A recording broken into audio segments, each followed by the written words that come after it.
Youth को हमेशा नशा करना चाहिए, मैं मानता हूँ, लेकिन नशा एक अच्छे गुण का होना चाहिए, जीवन का आनंद लेने का आना चाहिए। तो हताश निराश मत होइए जीवन में, जब हताश और निराश हो तो आप शिवनाथ को याद कीजिए। आप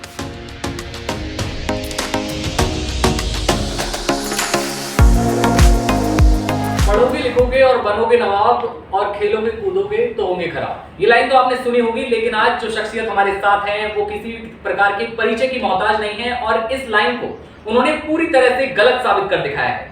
जी हाँ, हम सभी के साथ आज मौजूद हैं सिंहराज अधाना जी, जो कि अपने आप में एक बेहतरीन उदाहरण है कि खेलकूद के द्वारा भी एक बेहतरीन करियर बनाया जा सकता है, एक उच्चतर भविष्य का निर्माण किया जा सकता है। Thank you so much sir, आज हमारे साथ हैं आप। मीडिया हाउस की टीम आप सभी का बहुत बहुत आभार व्यक्त करती है। बहुत बहुत धन्यवाद सर, हम आज आपके साथ यहाँ पर बैठे हैं तो ये बात उद्देश्य नहीं है हमारा कि हम जो है खेल के बारे में ज्यादा या फिर आपकी जीवनी के बारे में, बल्कि हम उस संघर्ष को जानना चाहते हैं जो हर विद्यार्थी के जीवन में आता है। आपके माध्यम से जानना चाहेंगे, आपकी जर्नी जो है लाइफ की, उससे जानना चाहेंगे, उस बारे में थोड़ा प्रकाश डालिए सर। बिल्कुल, आपने बहुत अछूता पहलू लिया है जो अब तक किसी मीडिया साथी ने वो पहलू नहीं छुआ। विद्यार्थी जीवन भी एक ऐसा जीवन है जो संघर्षों भरा हुआ होता है, और खासकर उसका संघर्ष जब बढ़ जाता है जब उसका जो उम्र की जो एज होती है और उसको चैलेंज मिलते हैं उम्र से ज़्यादा बड़े, तो अपने आप में वो संघर्ष और बढ़ा होता है, क्योंकि उम्र के अनुभव के आधार पर आप हर समस्या का समाधान ढूंढ सकते हैं। लेकिन एक 18 साल से कम बच्चा जब स्कूल में स्टडी कर रहा होता है और आए दिन अन्य विषयों के सब्जेक्ट के चैलेंज से मिलते हैं, तो उसको पूरा करने अपने आप में काफ़ी संघर्ष पूरा होता है। तो सबसे बड़ी बात यह है कि जब भी यूथ को, बच्चों को लगे कि आज हम स्कूल में किसी टीचर के होमवर्क को नहीं कर पाए, तो मेरा सबसे आसान तरीका यही था बचपन में जो मैं करता था कि प्रेशर नहीं लेना है कि हमने होमवर्क मैथ का, फिजिक्स का या अन्य किसी सब्जेक्ट का हमने नहीं करा है, बल्कि बच्चों को खुश होना चाहिए कि आज मैंने होमवर्क नहीं करा है, और उस खुशी को सच्चाई के साथ स्वीकार करें और ईमानदारी से अपने उस सब्जेक्ट टीचर से मिलें और उनको जाके अपनी प्रॉब्लम जिस वजह से आपने होमवर्क नहीं करा उनको बताइए कि सर आज मुझे नींद ज़्यादा आ गई थी या ये सब्जेक्ट मुझे पसंद नहीं आया, वो कुछ भी कारण हो सकता है। ईमानदारी से अपने टीचर को, उस सब्जेक्ट टीचर को वो बताइए और अपनी गलती स्वीकार कीजिए कि सर इस वजह से मैं होमवर्क नहीं कर पाया, आप अगर मुझे मौका देते हैं या ये लगातार ये प्रॉब्लम मेरे साथ ज़्यादा हो गई है क्योंकि जब भी मैं आपके विषय का होमवर्क करता हूँ तो मुझे नींद बहुत आती है, मैं इसको पूरी एनर्जी के साथ नहीं कर पाता, तो मैं मानता हूँ टीचर्स आपको एनर्जी के ऐसे तरीके बता देंगे कि उस सब्जेक्ट के दौरान में आपको बोरिंग या नींद नहीं होगा, आप ईमानदारी से अपना होमवर्क कर सकते हैं। तो क्या होता है कि कई बार माता पिता होते हैं, अभी जो वर्तमान की बात करूं तो चाहते हैं बच्चे बस पढ़ें, खेल पे ज्यादा ध्यान ना दें, खेलकूद करेंगे तो मानते हैं वेस्ट ऑफ टाइम, आप पूरी तरह से टाइम बर्बाद कर रहे हो, आगे कोई करियर नहीं बना पाओगे। गवर्नमेंट जॉब करिए, आप गवर्नमेंट जॉब की तैयारी कीजिए और इस चक्कर में एक बच्चे का बचपन या फिर कहीं खेलकूद का जीवन खत्म हो जाता है। आपके साथ भी ऐसा कुछ हुआ था कि आपके पेरेंट्स आपका सपोर्ट कर रहे थे, किस तरह से ये जर्नी थी आपकी? बिल्कुल, ये होना स्वाभाविक था। पहले का जो दौर था कि हर पेरेंट्स के सपना था कि सरकारी नौकरी हो, कमाई भी सरकारी हो, प्राइवेट इलाज हो, प्राइवेट पढ़ाई हो, ये हिंदुस्तान का एक आम कल्चर है जो चलता था। लेकिन अब परिभाषाएं बदल गई है, क्योंकि हिंदुस्तान में जब 2014 से मोदी जी की सरकार आई है तो अब प्रथा ये हो गई है कि प्राइवेट स्कूल में नहीं पढ़ना है, सरकारी स्कूल और सरकारी कॉलेज में पढ़ना है, सरकारी स्कूल में इलाज कराना है और सरकारी जॉब मिले ना मिले लेकिन हम अपना प्राइवेट बिजनेस जरूर करेंगे, क्योंकि अब भेदभाव नहीं है। जब पेरेंट्स के पास पढ़ाई के अलावा किसी और जॉब में नहीं मिलती थी, किसी को भी जॉब भी पढ़ना कंपल्सरी होता था, और हिंदुस्तान में खेल की नीतियों का अभाव की वजह से पेरेंट्स भी बच्चों को अपना स्पोर्ट्स की तरफ भविष्य बनाने के लिए आकर्षण नहीं करते थे। लेकिन अब सेंट्रल गवर्नमेंट, स्टेट गवर्नमेंट की जो पॉलिसी है स्पोर्ट्स की, वो बहुत अच्छी पॉलिसी है। इसमें बच्चा अपने खेल पढ़ाई के साथ साथ खेल में भी अपने देश और समाज का नाम रोशन कर सकता है और उसे सरकारी जॉब भी मिल सकती है। और खासकर हर डिपार्टमेंट में आज स्पोर्ट्स कोटा है जिसमें 2 से 3% वो कोटा होता है, वो आप बच्चा अपना स्पोर्ट्स पूरा करने के बाद वो सरकारी जॉब भी पा सकते हैं। और इसमें आप अगर पढ़ाई साथ में करें, क्योंकि खेल क्या है, एक सिक्के के 2 पहलू है, हेड और टेल।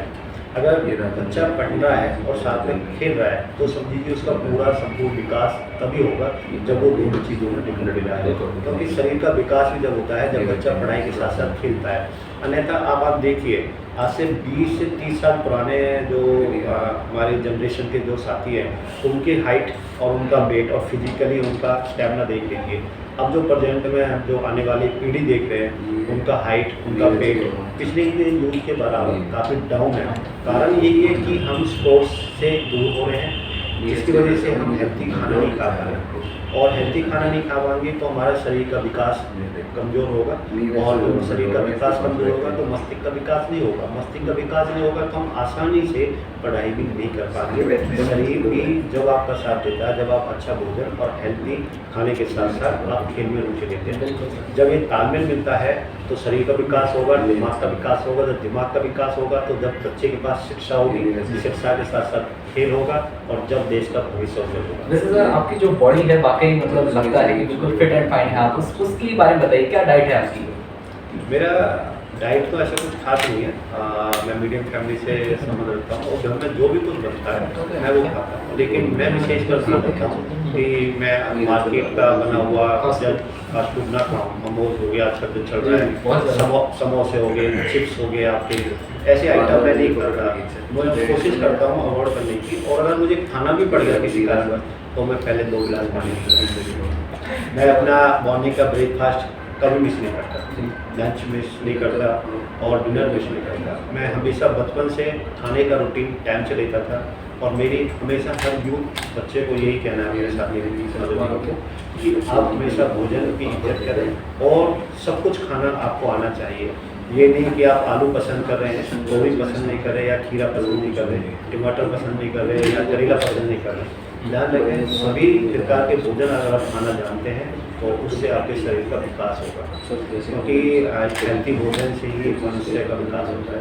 और मैंने तो बहुत बच्चों को आजमा के भी देखा है जिन बच्चों का वेट कम था या हाइट कम थी हमने उनको बहुत सारी डिश दाल के ज़रिए और मसूर के ज़रिए सोयाबीन के ज़रिए उनको और खाने के लिए दी।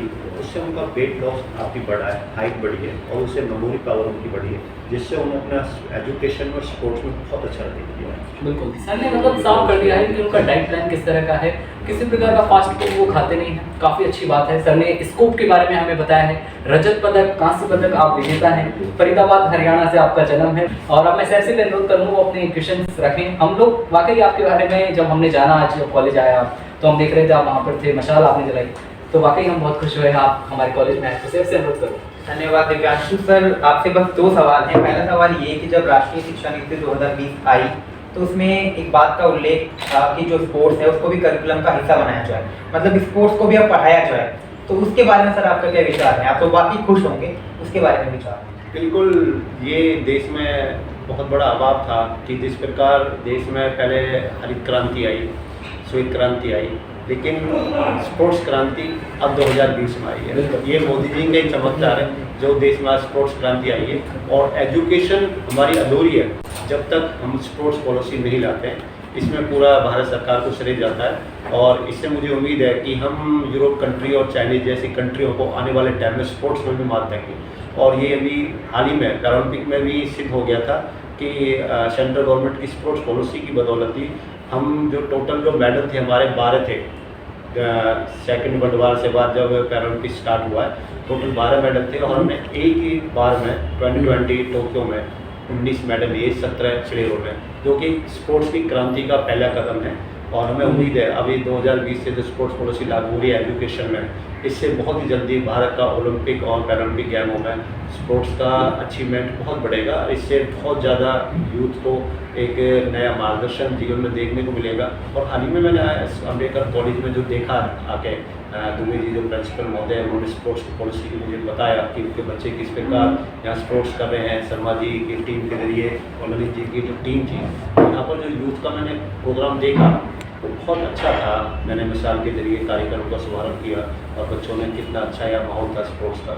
ये सभी एक पॉलिसी का जो हिस्सा है ये उसी की देन है जो हिंदुस्तान के हर कोने में ये स्पोर्ट्स की क्रांति आ रही है और मैं इस कदम को बहुत साधे मानता हूँ और देश के लिए जरूरी मानता हूँ। थैंक धन्यवाद सर। ये आखिरी सवाल आपसे है कि जो आज युवाओं में समस्या है ड्रग्स की और नशे की, मतलब एक ही समस्या बोल सकते हैं, वो एक तो पढ़ाई से भी दूर कर रही है और जो खेल कूद है, यानी कि युवाओं को दुनिया से काट रही है ड्रग्स और नशा। तो आप युवाओं को क्या सलाह देना चाहेंगे, जो उनकी टीन एज होती है या आगे की जो एज है, आप उससे दूर रहने के लिए आप क्या बताएंगे उन्हें? देखिए, बिल्कुल आपने ठीक कहा मेरे साथ कि आज यूथ हमारा भटक रहा है और गलत रास्तों पे जा रहा है। ये एक चिंता का विषय भी है और रिसर्च का विषय भी है। लेकिन मेरा जो इसमें अपना दृष्टिकोण है वो ये है कि इसकी सबसे बड़ी वजह ये है कि आज हम हर कुछ शॉर्टकट में चाहते हैं, मेहनत करना नहीं चाहते, मेहनत से हमें मैं ये कहना चाहता हूँ कि बिना मेहनत कुछ नहीं मिलता है, संघर्ष से ही सब कुछ होता है। और हर मुकाम में आपको जब भी कुछ मिलेगा, स्वामी दिल्ली की अगर आपने चुनता है, इस बाद में आप अपनी फील्ड के राजा होंगे। जब भगवान कृष्ण ने भी युद्ध टालने के लिए कौरवों की सभा में गए थे, तो उनको पता था उनके साथ क्या होगा, तो उन्होंने भी कहा कि मैं इस युद्ध को टालना चाहता हूँ और मैं 100 गाली बर्दाश्त करूँगा, अपमान सहन करूँगा 100 बार, क्योंकि मैं नहीं चाहता महाभारत का युद्ध हो। तो वो 100 बार अपमानित हुए युद्ध को टालने के लिए। तो इसी प्रकार हम तो एक साधारण इंसान है, जब ईश्वर ने 100 बार उनको अपराध महसूस करा, बेइज्जती महसूस करी, लेकिन युद्ध टालने के लिए, नेक काम करने के लिए, तो हम तो एक साधारण इंसान है। हम अगर अपने अभियान में 100 बार भी गिरे, हमें उठने की क्षमता होनी चाहिए। और मेरा मानना है जब आप में उठने की क्षमता है, देर सवेर आप जरूर अपने इस गोल को बनाने में कामयाब होंगे। तो यूथ को हमेशा नशा करना चाहिए, मैं मानता हूँ, लेकिन नशा एक अच्छे गोल का होना चाहिए, जीवन को आनंद लेने का आना चाहिए, ना कि हाथ में बोतल और स्मोकिंग हाथ में होना चाहिए।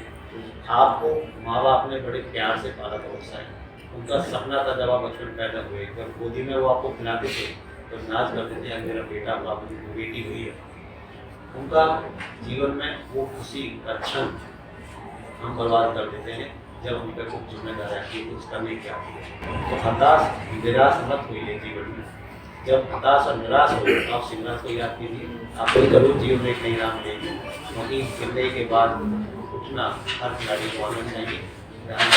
गिरने के बाद ज़्यादा होता है, दुख के बाद सुख होता है और हार के बाद जीत होती है। जब ये आप चीज़ याद रखोगे तो घुटने के बाद आपको कोई हार पाएगा, क्योंकि आपके रगों में इस भारत भूमि का खून है और ये मिट्टी महापुरुषों से इतिहासों से भरी पड़ी है। आप में भी नौजवान हो, आप तो आपके रगों में भी वो खून बह रहा है जो महापुरुषों के रगों में बह रहा था। तो आप कमजोर नहीं सकते, आप हार नहीं सकते। वैसे आप हार स्वीकार कर लेते और शॉर्टकट चाहते हैं हर चीज़ में कि आसानी से मिल जाए। तो उसके लिए अगर आपको पूरा जीवन भी छुपाना पड़े तो आप हार मत मानिए, तो आप देखिए अंतिम समय आपको वो पूरा जिसका तो हार स्वीकार नहीं कीजिए, बल्कि जीत के लिए भी संघर्ष करो और जीतने के बाद उसका आनंद लीजिए। फिर आप देखिए जीवन में क्या होगा, एक नया उजाला होगा। सर आपका आदर्श आपके जीवन में बताइए। मेरे आदर्श नेता सुभाष चंद्र बोस, भगत सिंह और प्रेजेंट में मेरे साथी हैं, जो मैं ये सबको सल्यूट करता हूँ, क्योंकि ये वो क्रांतिकारी लोग हैं जिन्होंने देश के लिए वो करा जिसकी कोई कल्पना नहीं कर सकता। असंभव को संभव कर देता है। तो क्योंकि हर फील्ड में अच्छे लोग हैं, लेकिन मैं उन लोगों को पसंद इसलिए करता हूँ क्योंकि इनका एक नहीं दो नहीं लाखों करोड़ों लोग निर्भर करते हैं। तो एक डॉक्टर, एक साइंटिस्ट उन्हें जिस तरीका से समाज को निर्माण करता है, समाज के लिए काम करते हैं, उसी प्रकार एक नेता का भी और क्रांतिकारी जो स्वतंत्रता सेनानी थे, उन्होंने हमें देश का नया चेहरा हमें दिया बनाकर, उस देश को संवारने का बनाने का हमारा काम है और हम उसको कर रहे हैं और उनके पक्ष लोगों को चलने का प्रयत्न कर रहे हैं। और मेरा यही इसका कहना है देश के युवा पीढ़ी से कि अपने आदर्श जो व्यक्ति हैं उनके पक्षों को चलें, उनकी जीवनों से सीखें और अपने जीवन का कुछ गोल बनाएं, जिससे ये समाज आपके आने वाले टाइम में आपका नाम दे, आपके आदर्श से चले। धन्यवाद सर। दिव्यांशु और कुछ सर ने मतलब वाकई बहुत ही कम क्वेश्चंस में पूरी जो जर्नी है सर की स्पोर्ट्स जो बताया है उन्होंने, डाइट प्लान बताया है, कौन आदर्श है कौन नहीं, ये सारी चीजें उन्होंने बिल्कुल क्लियर कर दी हैं। तो हमारे जो साथी हैं, दोस्त हैं, अगर वो स्पोर्ट्स में बहुत इंटरेस्ट रखते हैं तो इस एरिया में जरूर जाएं, जैसा कि सर ने बताया, और किसी प्रकार की गाइडेंस की जरूरत है तो सिंगराज सर हैं ही सही, और उनकी करियर में जिस तरह के उतार चढ़ाव आए हैं सर ने वो शेयर की, उसके लिए पूरी मीडिया वॉर्म्स की टीम की तरफ से सर आपका बहुत बहुत आभार, आप हमसे के साथ जुड़े, थैंक यू सो मच, बहुत शुक्रिया। Thank you.